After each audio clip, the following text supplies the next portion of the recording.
Here's a question that I want you to sit with and not rush past. If you died tonight, which I hope that you don't, but if you died tonight and tomorrow your life got summed up in one sentence by the people that know you, what would that sentence be? What would they say? You see, most people never actually ask that question. And the ones who do ask that question, they often don't like the answer. Because here's the strange thing about meaning. You can have a full life and an empty life at the same time. You can have a full calendar, a full house, a full bank account, and then underneath all of that, there's this quiet voice that won't shut up.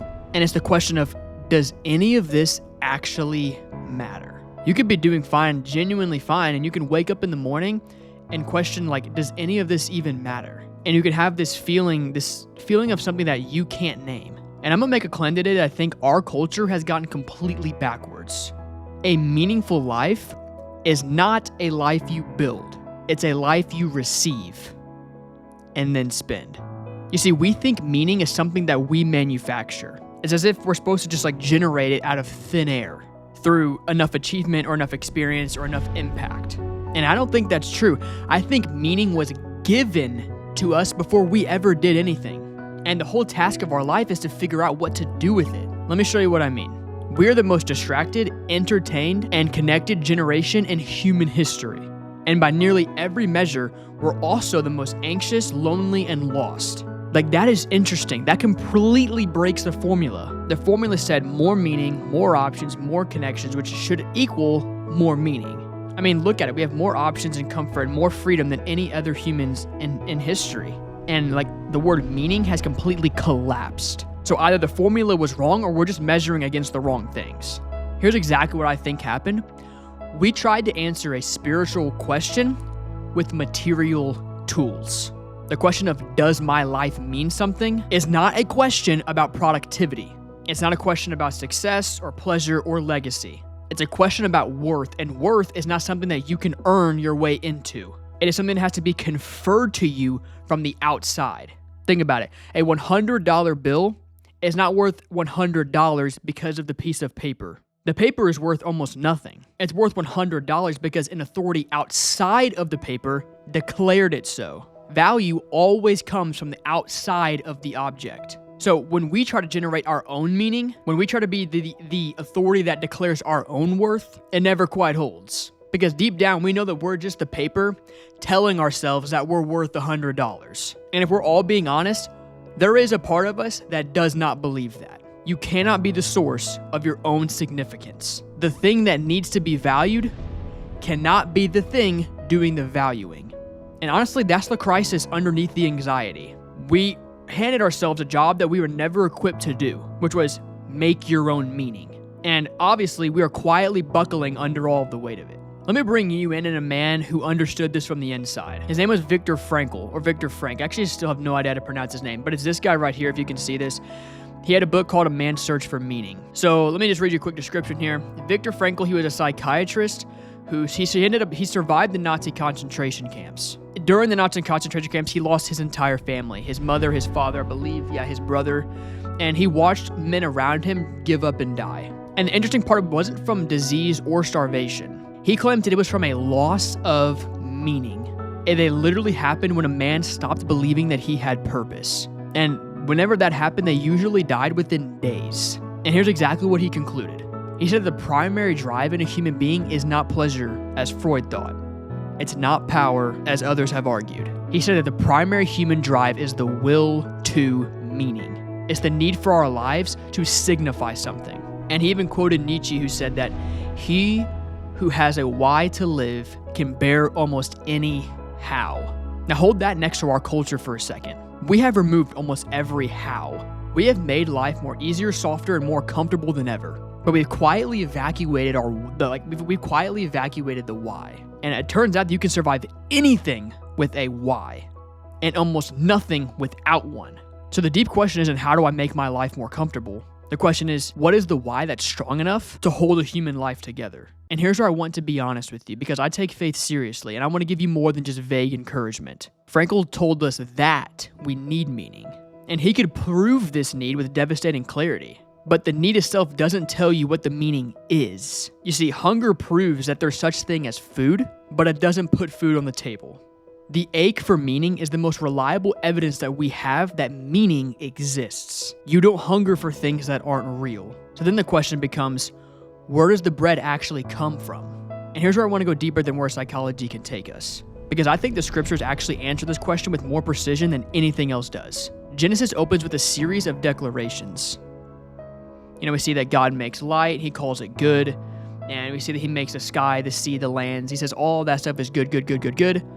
And then he makes the animals, calls them good. And then you see there's this rhythm to it where everything's good, good, good. And then he creates humans and calls them very good. And when he's making humans, the language changes. He doesn't just call it good, and he doesn't say very good, but he also says, let's make man in our own image and our likeness. And you see the Hebrew word for that is actually, I'm going to attempt my best here, guys, Tselem Elohim. Essentially, that's the image of God. And in the ancient world, that is a very specific phrase with a very specific meaning. You see, a king would set up an image of himself, such as a statue, in a distant part of his kingdom to represent his authority and his presence where he couldn't physically be. Do you see what that means? You see where I'm getting at? Genesis is saying that every human being is a walking representation of the king of the universe. You are not an accident of chemistry. You are not a clever animal. You are a bearer of the divine image, placed in this world to represent the one who made you. Your meaning is not something you achieve. It was stamped into you before you drew your first breath. You spend your whole life trying to become someone worth being. But scripture says that you are someone already worth dying for before you ever accomplished a single thing. And this is the hinge of the entire Christian message, and I don't want to rush this. Because if meaning was something we earned, then the unproductive life, the disabled life, the life cut short, the life that never made it, all of those lives would mean less. And every honest instinct in us, it rebels against that. We know that a child means something even though they haven't done anything. We know that the person who's lying in a hospital bed, even though they can't produce anything right now, we know that they mean something. So how do we know that? Where does that conviction come from? It comes from a worth that was given, not earned. The one who is conferred by the king, made in his image. Look, you are not worth $100 because you decided so. You were worth the very life of God because the one with the authority declared it so. Now let me show you how Jesus takes this and turns this into a whole way of living. There's a moment in Matthew chapter 22 where someone tries to trap Jesus with a question, the Pharisees. It says this, they ask him, of all the commandments, which is the greatest? Clearly, this is a trick. It's a trap to get him to stumble in his words because there were 613 laws. And you pick one and then you're just insulting all the rest. But the cool thing here is Jesus doesn't even flinch. Here's exactly what he says. He says, love the Lord your God with all your heart, soul, and mind. That's the first. And then he adds a second one that's unprompted and he says, love your neighbor as yourself. And then he says this next in this line. He says, on these two commandments hang all the law and the prophets. And the word hang here, it's, I'm going to try again. It's kermatai in the Greek. And essentially, it's the image of everything suspended from a single hook. Take this away and the whole thing collapses. So watch what Jesus just did. He told us what a meaningful life is in those two moments. A meaningful life moves upward, love God, the source, and it moves outward. Love people, the image bearers around you. That's it. That's the architecture of a meaningful life. It's received love flowing up in worship and out in service. The most lost people that I know are constantly staring at themselves. The most alive people are looking up and out. And then Jesus does the unthinkable. He doesn't just teach this, he lives this all the way to the end. Philippians 2 says that in being the very nature of God, he did not cling to it, but instead he actually emptied himself out. And the Greek word here is kenosis. See, that was a little easier than the other ones. Kenosis. Literally is saying that he poured himself out. And he took the form of a servant. And he became obedient to death, even to death on the cross. So we see here's the king himself. And what does he do with infinite significance? He spends it. He pours it out. He gives it away to people who hadn't earned a thing. So when I tell you that a meaningful life is one that you receive and then spend, I'm not just giving you a clever phrase. I'm describing the shape of the cross. Worth received from the Father and worth poured out to the world. The most meaningful life ever lived ended nailed to a piece of wood with almost nothing to show for it by the world's accounting.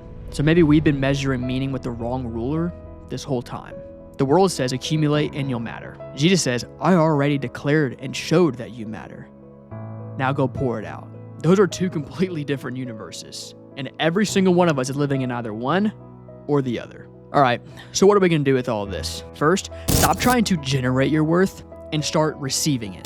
This is the greatest reversal. Look, you don't have to climb anymore. That the worth that you've been chasing, that you matter and that you're valuable, that has been spoken over you to the only voice that has the authority to do so. Your job isn't to earn it, it's to believe and receive it. Second, measure your days by love, not by output. At the end of our day, most people ask, what did I accomplish today? Try a different question. Who did I love today? Where did I pour out to someone else today? You see, Victor over here, he found meaning in carrying soup to a man who was dying in a concentration camp. If meaning could survive there, in that environment, then it does not depend on your productivity. It depends on your love. Third, find the upward and outward. A meaningful life needs both directions. Upward, like actual time with God, not just thoughts, like time with Him in prayer and in reading the Bible and worship. And then we also need outward, a real human being that you have a real connection with whose life is better because you're in it. And if you only have upward or outward, if you only have one of those, you will feel the imbalance. We need both. Fourth and lastly, let the small be sacred.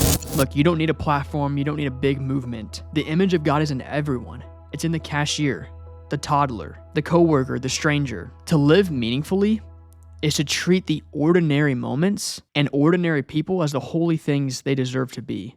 It's so interesting that most meaning is hidden in plain sight.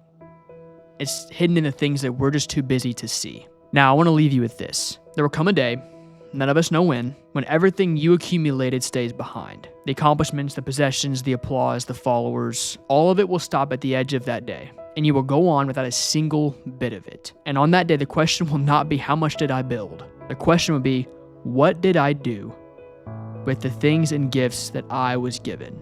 Did you receive the worth that was offered to you? And did you spend it? Did you pour it out? Did you give it away on God, on the people that are in your life? Here's the good news, and I want you to actually hear it. You don't have to go find your meaning out there somewhere. Like it's hidden and you need to go find it. It already found you. It was stamped into you in the garden at the beginning. It was confirmed on a hill outside of Jerusalem 2,000 years ago, when the King of the universe looked out at the world that hadn't earned a thing and decided that you were worth dying for. You are not searching for meaning.